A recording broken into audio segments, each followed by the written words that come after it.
Aduh, jenuh. Dah sampai ke malam hantar daging tu. Ni rumah 84K Studio. Ni lah rumah ha. Tengok sikit.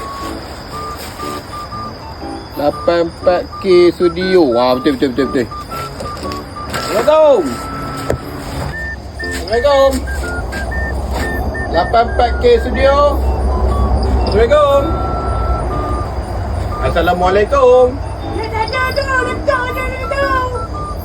Okey. Terima kasih. Okey, lama-lama.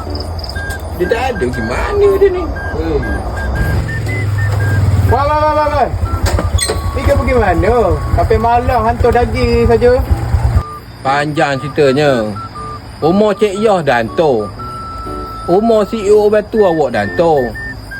Rumah Raya Bakery kat ujung sana tu awak dah hantar. 4K Studio awak dah hantar, orang tak ada. Letaklah atas kursi tu. Acak S pun awak dah hantar kat seberang sana.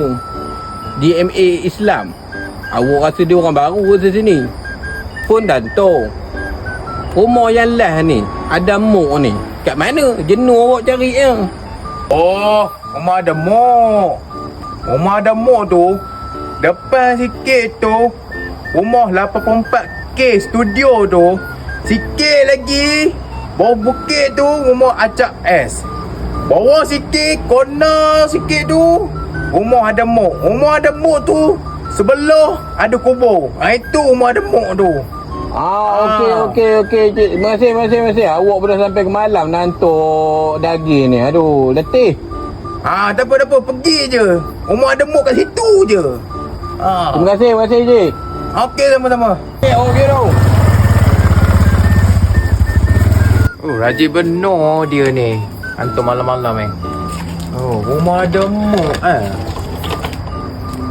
Woi, ada mok awak tu. Weh, ada mok weh. Weh, awak ada mok weh. Weh.